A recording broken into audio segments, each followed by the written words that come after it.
बिस्मिल्लाहिर्रहमानिर्रहीम, अस्सलाम वालेकुम। चंद दिनों से ये नज़र आ रहा था कि कुछ ना कुछ ऐसा ज़रूर होगा, कुछ ना कुछ गड़बड़ होगी। जिस तरह अंडा फेंकने का वाक़या हुआ, उसके बाद ही नज़र आ रहा था कि इश्तियाल दिलाया जाएगा तहरीक इंसाफ के कारकुनों को, और बिल्कुल वही हुआ। और ऐसे लग रहा है तहरीक इंसाफ एक दफ़ा फिर ट्रैप हो गई है। तो ये बलोच सहाफ़ी हैं, यूट्यूबर हैं, और वो अपना काम छोड़कर, अपना काम मैं इसलिए कह रहा हूं कि वैसे सुप्रीम कोर्ट की बीट करते हैं, सुप्रीम कोर्ट की खबरों पर नजर रखते हैं। आज बड़ा अहम दिन था, फुल कोर्ट इजलास था, तमाम जजेस ने उसमें शिरकत करनी थी, लेकिन उसमें 4 जजेस नहीं आए, बल्कि उन्होंने खत लिख दिया। वो खत भी अब अहमियत इख्तियार कर गया है कि फुल कोर्ट की अब जरूरत ही क्या थी। इसके साथ साथ एक और बड़ी खबर सुप्रीम कोर्ट से आ रही है कि जो जजेस कॉम्प्रोमाइज्ड हैं, उनसे कोई हाथ मिलाना भी पसंद नहीं कर रहा। अजीबोगरीब सूरत हाल है। वो वीडियो भी मैं आपको दिखाऊंगा जिसमें इस बारे में बात हो रही है। लेकिन पहले आप ये देखिए कि तैयब बलोच के साथ क्या हुआ। पहले भी इन्होंने बिल्कुल कैमरा ऊपर करके अलीमा खान साहब से जरा अग्रेसिव होकर, बहुत ज्यादा जिस तरह बदतमीजी के लेवल पर आकर सवाल करने की कोशिश की। उसके बाद फिर अंडा फेंकने का वाकया हो गया।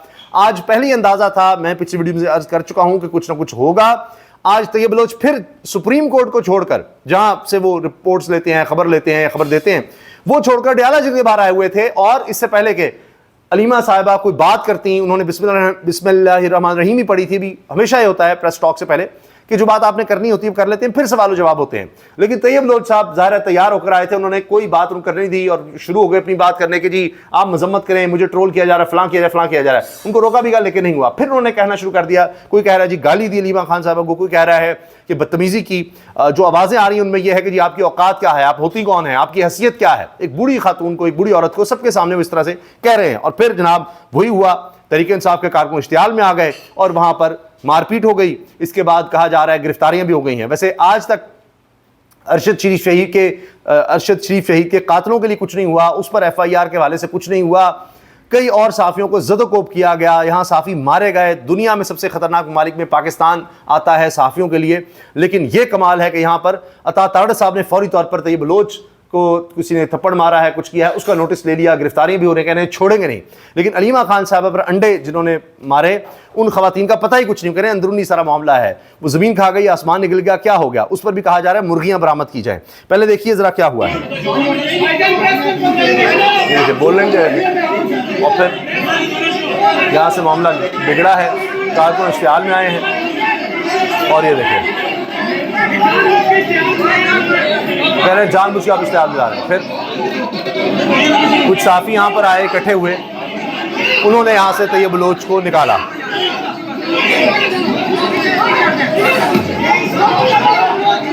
ये देखिए पूरी वीडियो, ये देखिए।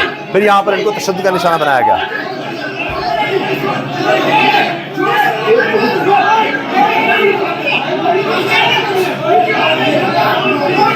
अच्छा जी, ये सब कुछ होता रहा है। और इस पर मैं अर्ज़ कर दूं कि अलीमा साहिबा का भी बयान आया है कि ये नहीं होना चाहिए था, हमें पता था, कुछ लोग तैयारी के साथ आए हैं, इस तरह का माहौल क्रिएट किया जाएगा, ये सब कुछ होगा। लेकिन हमें अफसोस है कि ये हुआ। किसी भी तरह से अगर बदतमीज़ी कर रहे थे, गाली भी दे रहे थे, तो तशद्दुद की तरफ मामला नहीं जाना चाहिए था, क्योंकि उल्टा ये FIR तहरीक इंसाफ के खिलाफ काटी जाएगी, फिर इन पर तशद्दुद होगा, फिर इनके लिए मसाइल होंगे। यही हुआ और कहा गया कि मीडिया की तरफ से या साफियों की तरफ से बायकॉट कर दिया गया है अलीमा खान साहिबा की प्रेस कॉन्फ्रेंस का। अजीब बात यह है कि आप कह रहे हैं बायकॉट कर दिया गया, वो पहले ही बायकॉट है। कौन सा चैनल है जो अलीमा साहिबा को दिखाता है? कौन सा चैनल है जो उनकी गुफ्तगू दिखाता है और उनकी प्रेस कॉन्फ्रेंस दिखाता है? कोई चैनल नहीं दिखाता। लेकिन पहले ही सोशल और डिजिटल मीडिया पर नजर आती हैं, तो वो फिर भी लोग कवर करेंगे। अच्छा, एक और खबर जो हाईलाइट नहीं हो रही वो है हड़ताल की। बलूचिस्तान में महमूद खान अचकज़ई की कॉल पर और अख्तर मेंगल की कॉल पर हड़ताल हुई। और महविश खान सहाफ़ी हैं, कह रही हैं बलूचिस्तान बंद हो गया और दुकानें, शाहराहें सब बंद, सड़कें भी बंद रहीं। और वो इसके मनाजिर भी उन्होंने जो शेयर किए हैं। ये देखिए आप, कोयटा में किसी जगह पर टायर भी जलते नज़र आ रहे हैं, तमाम मार्केट्स वगैरह बंद हैं। तो कहा जा सकता है ये हड़ताल कामयाब रही है। अच्छा, अलीमा साहिबा का मैं आपको बता दूं, उन्होंने फिर कहा कि हमें अंदाज़ा था ये होगा, 3-4 लोग इसलिए भेजे गए हैं, लेकिन जो हुआ नहीं होना चाहिए था, ये अफसोसनाक है। अब जिस तरह से अंडा फेंकने का वाक़या हुआ, उसके बाद सारी हमदर्दियाँ वो अलीमा साहिबा के साथ थी। बहुत कुछ करने की कोशिश की, 2 नंबरी, जिस तरह हुकूमत कह रही है जी हमारा क्या लेना देना, पता नहीं वो कौन खवातीन थी। अज़मा साहिबा से भी सवाल हुआ, वो भी गोल कर रही है, था कह रही है जरूर इनका मामला है, तो वरना कहते जी मजम्मत करेंगे, फलां करेंगे। आज तक जिस किसी पर भी इस तरह का वाकया हुआ, कहते जी हम पर हुआ, वो बंदे पकड़े गए। इन खवातीन को पुलिस वाले किस तरह से बचा कर ले गए, वो कहाँ हैं नहीं पता लग रहा। इसी पर तहरीक इंसाफ की एक वकील हैं, वकील ताबिश, उन्होंने कहा मुर्गियां वापस लेने की हमारी डिमांड है। हम आज अडयाला वो मुर्गियां लेने आए हैं जो मुर्गियां उस दिन अंडा देकर गई थीं। हमने वो मुर्गियां पुलिस के हवाले की थी, वो मुर्गियां हमें दी जाएं। ये खातून ये बात कर रही हैं, खातून वकील। हम यहाँ पर आए हुए हैं इसलिए कि हम इनसे पूछें कि परसों हमने मुर्गियां इनके हवाले की थी, वो जो अंडा देकर गई थी वो हमें वापस की जाए। हमने एसएचओ एजाज को भी बताया है, एसपी जैनब से भी पूछ रही कि वो मुर्गियां कहाँ हैं जो अंडा उस दिन देकर गई थी, क्योंकि हमने तो इनके हवाले किया था। आप सारे विटनेस हो, आप सबकी मौजूदगी में पुलिस के हवाले की गई थी वो मुर्गियां। अब हम वो मुर्गियां ढूंढ रहे हैं और हम यहाँ से वो मुर्गियां लेकर जाएंगे।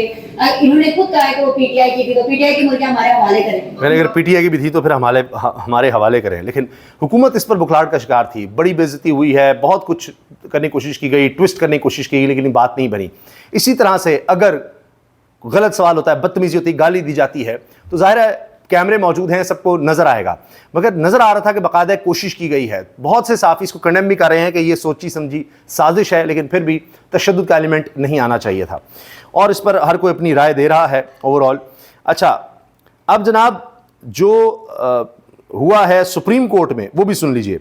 इसमें जस्टिस मंसूर अली शाह, जस्टिस आयशा मलिक साहिबा, जस्टिस मुनीब अख्तर और जस्टिस अतर मिनल्ला, इन्होंने ख़त लिख दिया है कि जी फुल कोर्ट इजलास की क्या ज़रूरत है, जो कुछ होना था हो गया है, सारी मंजूरियाँ ली जा चुकी हैं, तो अब क्या फ़ायदा इसका, कोई फ़ायदा नहीं है इस इजलास का। उन्होंने इस तरह से लिखा। फिर आप ये देखिए फुल कोर्ट के हवाले से क्या बता रहे हैं पीछे खड़े थे सदीक जान, आंखों देखा हाल, उन्होंने क्या देखा आज देखिए जरा। तो बिल्कुल एक पीछे खड़े थे अमीरुद्दीन खान साहब और कोई उनको जाके हाथ नहीं मिला रहा था, कोई उनको मिल नहीं रहा था। और भी इसी तरह से जजेस जो इस आईनी बेंच के सरबराह को कोई हाथ नहीं मिला रहा था, मिल नहीं रहा था, वो अकेले पीछे खड़े थे। ये हो रहा है इन जजेस का हाल। निजाम के साथ चल रहे हैं, जो पाकिस्तान के लोगों के खिलाफ फैसले दे रहे हैं, उनको मैंने नहीं देखा कि कोई बंदा, और एक जज को हमने देखा अपनी आंखों से कि वो एक एक बंदे को जाके खुद मिल रहा था जबरदस्ती। ऐसे ही होता है, ऐसे ही होता है। एक बात मैं अक्सर ये बात कहता हूँ कि लोग मुझे कहते हैं कि ये बहुत हालात खराब हो गए, कुछ नहीं बदलेगा, कोई उम्मीद नहीं है। मैं कहता हूँ उम्मीद है। उम्मीद ये है कि आज लोगों की अक्सरियत 90% लोग उन लोगों को जाके हाथ नहीं मिलाते जो इस निजाम के साथ चल रहे हैं, जो गैर आईनी फैसले दे रहे हैं। तो कह रहे हैं जी जो लोग गैर आईनी फैसले दे रहे हैं, गलत कर रहे हैं, लोग उनसे अब हाथ नहीं मिलाते, ये है तब्दीली। अच्छा, बहुत से साफ़ी ये बात कर रहे हैं कि जो एजेंडे पर आके बदतमीज़ी करेगा, क्या उसको साफ़ी कहा जा सकता है, क्या वो साफ़ी कहलाने के लायक है?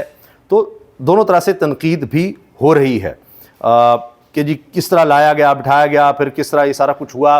हत्ता कि एक साफ़ी नौजवान वो कह रहे हैं, उन्होंने वीडियो भी शेयर किया, तस्वीर भी, कि मैं तैयब बलोच को बचा रहा हूँ कारकुनों से, और तैयब बलोच कह रहे हैं नहीं इनको आने दो, मारने दो, उनको करने दो। ये सब कुछ भी होता रहा है।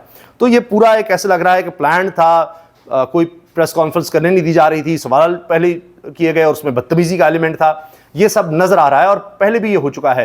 आइंदा भी लगता है कि तहरीक इंसाफ के साथ ये होगा। तहरीक इंसाफ को बड़े तहम्मुल का मुजाहरा करने की ज़रूरत है, उनकी लीडरशिप को कहना पड़ेगा, क्योंकि कारकुन तो मुश्तिल होंगे जब कोई गाली देगा, कोई अंडा फेंकेगा, कोई बदतमीज़ी करेगा और पता लगेगा इसी तरह से आए, बात नहीं करने दी जाएगी। अब नून लीग की, पीपल्स पार्टी की अगर प्रेस कॉन्फ्रेंस हो तो आपको नज़र आएगा कि किस तरह से मीडिया के नुमाइंदे वहाँ पर बैठे होते हैं, लेकिन यहाँ पर कुछ यानी एक दो ही हैं, एक दो ही जो क्या अंदाज़ अपना रहे हैं। बहरहाल ये लगता है तहरीक इंसाफ ट्रैप में आ गई, इश्तिहाल दिलाया गया, मुश्तिल हो गए। आइंदा इस पर एहतियात करनी होगी, इस चीज़ को रोकना होगा। मुस्तफ़ा नवाज़ खोखर भी कह रहे हैं जी बलूचिस्तान की कामयाब हड़ताल है और हुकूमत ने जो कुछ किया है अपोजिशन के साथ, अब ये उनकी बुखलाहट है और हुकूमत ये हड़ताल के खिलाफ इक़दाम कर रही है जो कि गलत है। अच्छा, और इसके साथ साथ जनाब सुप्रीम कोर्ट के फुल कोर्ट मीटिंग का एलामिया भी जारी कर दिया गया है। हैरानकुन तौर पर एलामिया में 4 जजेस के बाइकआउट का तस्करा भी नहीं है जिन्होंने ख़त लिखा है। तो ये जनाब लग रहा है कि निज़ाम से 4 जजेस तो कम अज़ कम बगावत कर रहे हैं, दीगर और भी हैं, लेकिन खुलकर हिम्मत इन्हीं 4 जजेस ने की है। अच्छा, इसके अलावा फवाद चौधरी साहब आज के वाक़े पे कहते हैं तशद्दुद उतना ही नामुनासिब है जितना पैसे लेकर जाली साफ़ी बनना और गुमाश्ते का किरदार अदा करना। फिर एक और एस्पेक्ट याद रखिए, जिस तरह सैलाब में लोग बह रहे हैं, जो बद इंतज़ामी है, कहीं लाइफ जैकेट्स नहीं है, यहाँ पर करोड़ों रुपए के टायर डलवा लेंगे गाड़ियों में, करोड़ों रुपए का पेट्रोल फूंक देंगे वीवीआईपी कल्चर में, पूरा जहाज़ बुक कर लेंगे, लेकिन लाइफ जैकेट्स नहीं फराम करेंगे। अच्छा, मुल्तान तक पहुँचने में कई दिन लगे हैं सैलाब को, इंडिया से तो आते हुए हफ्तों लग गए ना। और अब पता है कि आगे बढ़ रहा है, दीगर इलाकों में जा रहा है, लेकिन लाइफ जैकेट्स नहीं दी गई, जिसकी वजह से हादसा हो गया। बच्चे भी और औरतें उसमें इंतकाल कर गए, उनकी मौत वाक़ होगी, जिनको रेस्क्यू किया जा रहा था, लेकिन लाइफ जैकेट्स नहीं थी और वो कश्ती का हादसा हो गया। तो ये हाल है। फिर हाफिजाबाद हो, फैसलाबाद हो, पानी में डूब गए हैं। तो अब ये देखिए वो जो इश्तिहार चल रहा है ना रेडियो का, उस पर भी अब लोग बात कर रहे हैं। और अहमद बड़ाइच साफ़ी लिखते हैं, फैसलाबाद में बारिश के बाद सड़कों पर कई फीट पानी जमा हो गया है।